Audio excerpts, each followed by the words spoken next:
Es un caso raro la plataforma 2 del grupo PSA, que es básicamente la que le da vida a modelos como el 308, el 408 y el C4 Lounge y el otrora C4 Hatch. Este restyling que presenta la gama de Peugeot, que te lo hemos mostrado en su lanzamiento en Mendoza, es un caso, sigue la tónica del caso raro, ya que en Europa la plataforma se actualizó y obviamente por una cuestión de costos esa actualización no llegó a nuestra región. Por lo tanto, para suplir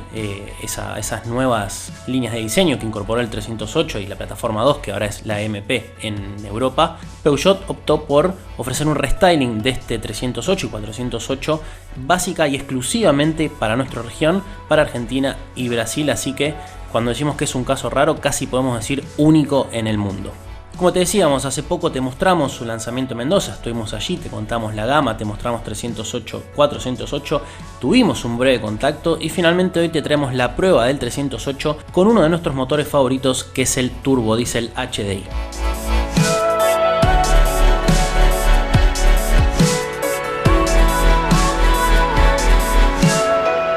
Comenzamos con el frontal de este nuevo 308 y como suele suceder en cada restyling, todos los cambios prácticamente están en la trompa del vehículo. Y en el caso de este Peugeot 308 están inspirados de alguna manera en los concepts, en los prototipos Exalt y Onix que alguna vez pudiste ver en Routier. La gran diferencia respecto del sedán del 408 es que tiene plásticos negros que lo hacen algo más deportivo en relación o a diferencia del 408, que busca los cromados para darle un aire más señorial, algo que te contamos y que también te contó por ejemplo Sebastián Sicardi en ocasión del lanzamiento de estos dos modelos en Mendoza. Decíamos entonces, los principales cambios pasan por las ópticas, que están renovadas con un nuevo diseño, la toma de aire inferior también remozada y nueva disposición de LEDs. Por último, se observan unos nuevos antinieblas cuadrados de un diseño algo peculiar que de todas maneras nos gustó bastante cómo quedan, le dan algo de robustez a una trompa ya de por sí bastante elegante del 308. Eso sí, si lo ves pasar de perfil en sus 4,29 metros de largo, el 308 no mantiene cambios, salvo, como también suele suceder en los restylings, por el nuevo diseño de llantas bastante atractivo de 17 pulgadas. Seguimos recorriendo el nuevo exterior de este 308, obviamente dentro de muy poquito vamos a ingresar virtualmente a este vehículo y lo que nos encontramos en la zona trasera es básicamente solo unas ópticas renovadas con algún aire al 208 con estos nuevos LEDs que asemejan en cierta manera las garras de un león, o eso es lo que se dijo en ocasión del lanzamiento del 208, así que ves que tiene unas nuevas ópticas, un nuevo diseño que la verdad que le queda bastante bien. Si seguimos por esa zona nos encontramos con un baúl de 430 litros, bastante interesante, uno de los mejorcitos dentro del segmento, que eventualmente se puede extender esa capacidad si reclinamos la butaca trasera, que se puede hacer en tercios. Y aquí nos encontramos con una de las novedades de esta gama, ya que, como es bien sabido y como fue bastante promocionado lamentablemente en su momento, 308 y 408, también C4 Lounge, sufrían de los robos mediante una modalidad bastante conocida que se podía extraer fácilmente la llanta de aleación de auxilio, y para esto en el grupo PSA lo que implementaron es el super bloqueo, que lo que hace es justamente evitar que se pueda abrir fácilmente el baúl, pero además de eso reemplazaron la llanta de aleación y pusieron una temporal que por un lado se puede llegar a entender por el tema de las sustracciones, pero con el super bloqueo activo sería mucho mejor que vuelva la llanta de aleación en el caso de que obviamente pinchemos alguna de las ruedas titulares.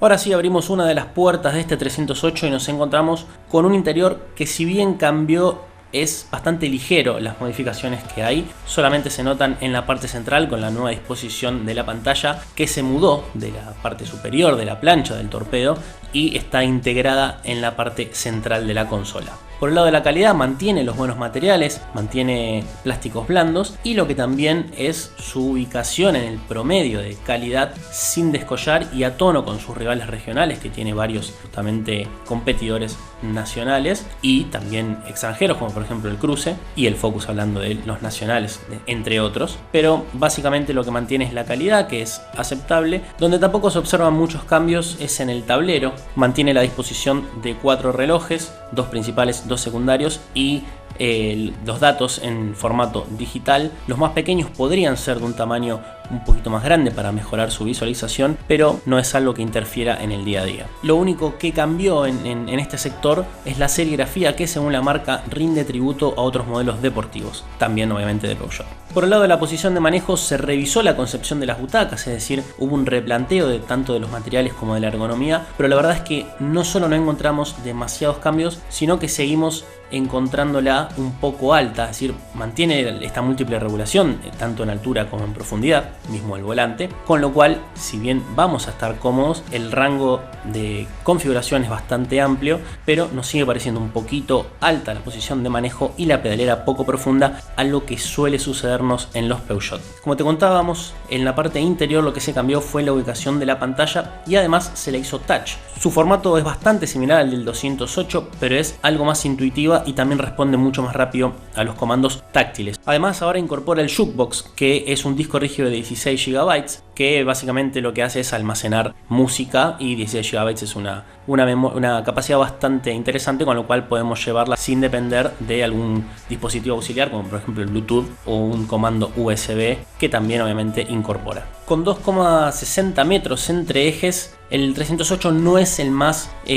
dúctil a la hora de la habitabilidad. Pueden viajar 3 adultos en la parte trasera sin ningún problema, o mejor dicho, con total seguridad, porque incorpora 3 cinturones inerciales y 3 apoyacabezas. Por el lado del equipamiento también hubo algunas mejoras.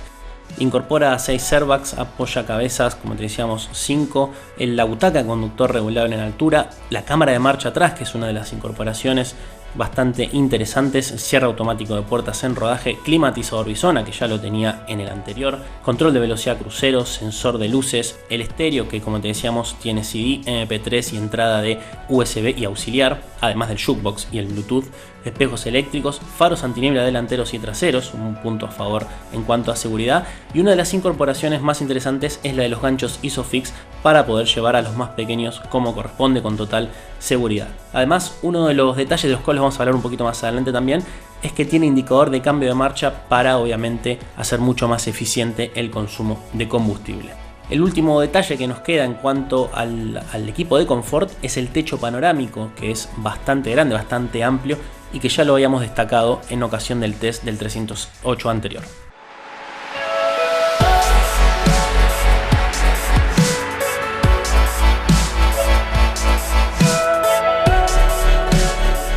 Arrancamos el último bloque en el programa del día de hoy y es hora de hablar de este motor, de lo que hay debajo del capot de este nuevo 308. No hubo mayores novedades en cuanto al motor, es el famoso HDI de 115 caballos que los entrega a 3.500 revoluciones por minuto y con un torque bastante interesante que nos permite tener una muy buena respuesta en todo el rango del cuentavueltas. Estos 24,5 kilográmetros los podemos encontrar ya desde las 1.500 revoluciones por minuto. El 308 responde sin ningún tipo de problema al pedido del pie derecho y la verdad que es uno de los motores más divertidos para manejar en cuanto a respuesta, e incluso por ahí lo preferimos, esto es algo meramente personal, lo preferimos sobre el naftero. Por el lado de las cifras y de los consumos, es decir, de la performance y de cómo consume combustible, vamos a abordarlo un poquito después. Vamos a hacer una comparativa con el modelo anterior, porque la mayor diferencia que tiene no pasa por el motor, sino por la caja, que incorpora una sexta marcha y que es la única opción.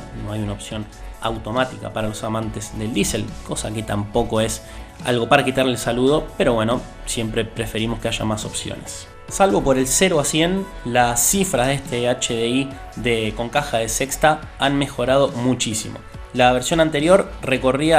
alcanzaba los 100 km por hora en 12,6 segundos, mientras que el actual lo hace en 13,1, una pérdida de medio segundo, pero lo más importante es que el consumo bajó considerablemente. Por ejemplo, a 100 km por hora pide 4,7 litros, antes era 5,6. A 130, 6,7, antes era 6,9, y en ciudad pide 7,8 a diferencia de los 8,2 que pedía anteriormente. Para tener una idea, esto nos da autonomías de a 100, 1275 kilómetros, yendo a 130 de 895 y circulando en ciudad de 770.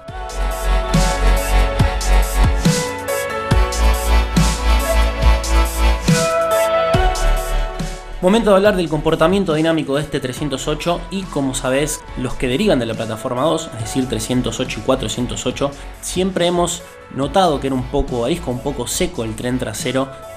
cuando se circula no solo a altas velocidades sino también en ciudad. Lo concreto es que las 17 pulgadas de las llantas pueden interceder un poquito en el confort en ciudad. Recordemos que es un auto nacido por y para el Mercosur, con lo cual los ingenieros que lo concibieron entendieron y saben cómo son los caminos de nuestra región, por lo tanto la regulación es bastante acertada. Además, este nuevo 308 trae consigo mejoras en el eje trasero. Se incorporaron unos bujes que hacen que se pierda esa sensación de sequedad de la que te hablábamos hace poquito y de la que te hemos hablado en ocasión de las primeras pruebas de los 408 y o 308. Así que en ese punto ha sido mejorado y además se mantiene ese buen comportamiento dinámico característico de los Peugeot y que busca a la clientela que sabe lo que le puede dar un Peugeot en este sentido. Por su parte, la dirección tiene una buena asistencia y sirve tanto para salir con seguridad de la ruta como para hacer y ejecutar maniobras. Además tenemos la ayuda de la cámara, con lo cual estacionar no se va a poder utilizar ninguna excusa si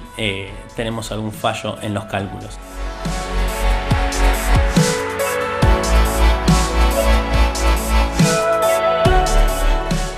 Momento de hacer el resumen final de este 308 HDI 1.6. En primer lugar, su habitabilidad, que podría justamente ser mejorable. Entran 2 adultos sin problema y 3 bastante incómodos, pero como te decíamos en la prueba, tiene 3 cinturones inerciales y 3 apoyacabezas, además del ISOFIX por si queremos llevar algún niño atrás. En segundo lugar, la posición de manejo, que pese a que mejoraron las butacas o cambiaron su ergonomía, sigue siendo un poquito alta, pero incorpora doble regulación tanto de volante como de butaca, con lo cual vas a viajar cómodo. Y el tercer punto mejorable, la verdad es que no le encontramos ítems demasiado bajos respecto del promedio, así que nos quedamos con este restyling regional, que incluso creemos que el anterior 308 se mantenía vigente y en este caso podrían por lo menos haberlo hecho un poquitito más parecido al 308 europeo, habérsela jugado un poquito más, pero eso es algo bastante puntual y muy puntilloso de nuestra parte. Los puntos a favor son varios, pero como siempre te decimos, nos quedamos con 3. En primer lugar, la incorporación de equipamiento. Creemos que ya está bastante equipada esta versión Felin, pero tiene nuevas adiciones que lo hacen algo más interesante respecto de la competencia. Podríamos pedirle algunas cositas más como arranque sin llave, pero nuevamente sería muy puntilloso de nuestra parte. El segundo punto a favor, como siempre decimos, es la motorización. Este 1.6 HDI es uno de los motores más placenteros para manejar, nos entrega potencia a todo momento a cambio de muy poco combustible, así que lo valoramos muchísimo. Y por último, el baúl, que